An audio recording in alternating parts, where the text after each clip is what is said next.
जय हिंद प्यारे साथियों, बहुत बहुत स्वागत करता हूँ आप लोगों अपने चैनल वैकेंसी पॉइंट पर। दोस्तों, ये एक वाकई बहुत बड़ी खबर है और आज ये दो खबरों के साथ मैं आप लोगों के सामने पेश हुआ हूँ। और ये यूँ कहें कि शिक्षा विभाग में होने वाले ऐतिहासिक निर्णय दो साबित हुए हैं।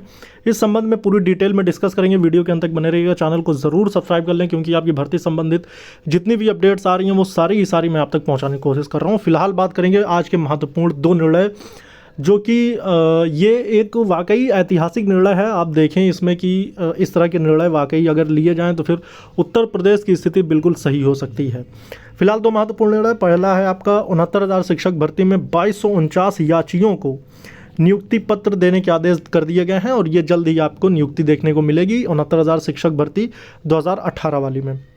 उसके बाद वहीं बात करें तो उत्तर प्रदेश शिक्षा सेवा चयन आयोग जो बनाया जाना था, नए आयोग के गठन की प्रक्रिया हो चुकी है पूर्ण। सर्च कमेटी ने सौंपा है कार्यभार।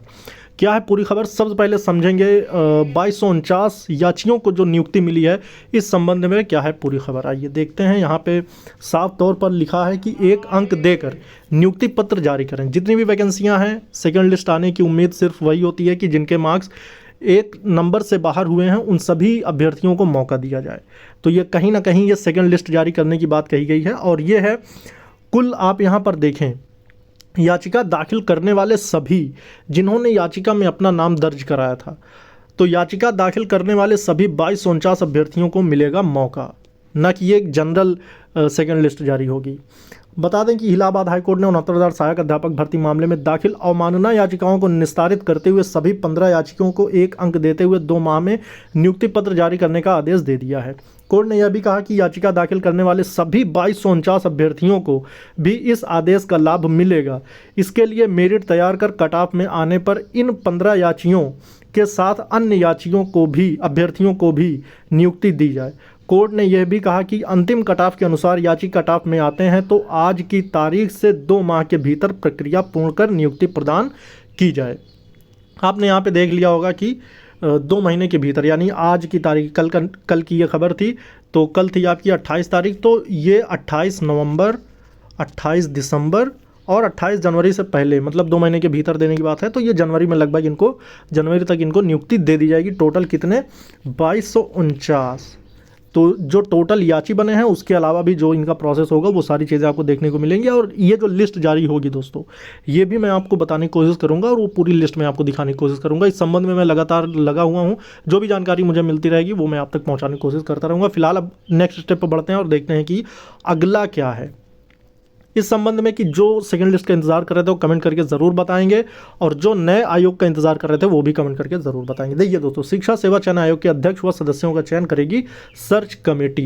दोस्तों, ये जो खबर है यहाँ तक कि ये बहुत इंपॉर्टेंट है, इसको मैं थोड़ा सा आपको बताता हूँ कि प्रदेश में उच्च से लेकर बेसिक शिक्षा, यानी कि प्राइमरी से लेकर उच्च शिक्षा तक जो प्रोफेसर तक की वैकेंसियाँ होती हैं, उन सभी के अनुदेशकों व सहायता प्राप्त अल्पसंख्यक कॉलेजों में शिक्षकों के चयन के लिए उत्तर प्रदेश शिक्षा सेवा चयन आयोग का गठन किया गया है। कैबिनेट ने मंगलवार को आयोग के अध्यक्ष, सदस्यों, सचिव, परीक्षा नियंत्रक आदि के चयन आदि के लिए तैयार नियमावली पर सहमति दे दी है। आपने पहले देखा था कि इसके लिए सारी चीज़ें हरी झंडी दिखाई गई थी, लेकिन ये प्रोसेस में ये लग रहा था कि काफ़ी ज़्यादा लंबा समय जाएगा, लेकिन ये लगभग 15 से 20 दिन के भीतर हो गया। पिछला जो निर्णय आया था वो 15 से 20 दिन पहले का था। अब 15-20 दिन में इतना अगर तेज़ी से काम हुआ है तो इसका मतलब ये मानिए चलिए कि 15 दिन या 10-15 दिन और लगेंगे कि आपको नई भर्तियों के जो ब्यौरा हैं या डेटा हैं उसको प्रकाशित कर दिया जाएगा। वहीं बता दें कि इससे आयोग के संचालन की कार्यवाही आगे बढ़ सकेगी। आयोग के अध्यक्ष व सदस्यों का चयन एक सर्च कमेटी करेगी। इसके अध्यक्ष मुख्य सचिव होंगे। सर्च कमेटी की संस्तुति के अनुसार अध्यक्ष व सदस्यों के चयन की सूची का सीएम अनुमोदित करेंगे। वहीं आयोग में एक सचिव, एक परीक्षा नियंत्रक, एक वित्त नियंत्रक, न्यायिक सेवा का एक विधि अधिकारी, एक वित्त एवं लेखा अधिकारी, आउटसोर्स से एक कंप्यूटर व IT समन्वयक और 4 उप सचिव भी तैनात किए जाएंगे। ये अधिकारी 3 साल के लिए प्रतिनियुक्त पर तैनात किए जाएंगे। नियमावली के अनुसार उत्तर प्रदेश उच्चतर शिक्षा सेवा चयन आयोग व उत्तर प्रदेश माध्यमिक शिक्षा सेवा चयन बोर्ड के हर पूर्णकालिक कर्मचारी की सेवाएं भी आयोग को हस्तांतरित की जाएंगी। दोस्तों, अब ये इसके आगे का प्रोसेस जो होगा, क्योंकि ये सारी चीज़ें अब कैबिनेट से मंजूरी मिलने का मतलब ये कि हर चीज़ पूरी तरह से क्लियर हो चुकी है और ये मंगलवार को ही, यानी कि आज है आपका वेंसडे, तो मंगलवार यानी बीते दिन को ये सारी चीज़ें क्लियर कर दी गई हैं। अब कोई भी ऐसी अड़चन नहीं है कि अब इसमें किसी प्रकार की कोई अड़चन देखने को मिलेगी। रास्ता बिल्कुल साफ़ है, 10 से 15 दिन का और समय लगेगा। फिर उसके बाद आपको पुरानी वैकेंसियों के, या फिर आप यूँ कह सकते हैं कि यूपी टेट संबंधित आपको नोटिफिकेशन के संबंध में जानकारी प्राप्त हो जाएगी। दोस्तों उम्मीद करता हूं कि ये जानकारी आप लोगों के लिए बेहद ज़्यादा हेल्पफुल होगी, क्योंकि बहुत ज़्यादा संख्या में अभ्यर्थी इंतज़ार कर रहे थे। और ये मेरा बिल्कुल ये मेरा एक प्रकार से देखा जाए तो ये मेरा कर्तव्य है कि आप तक सही जानकारी और सही समय पर पहुंचाने की कोशिश की जाए। इसलिए आप लोग अपना सपोर्ट और सहयोग बनाए रहें। उम्मीद करता हूँ फिर मिलेंगे दूसरे वीडियो में नई अपडेट के साथ। जय हिंद, जय भारत।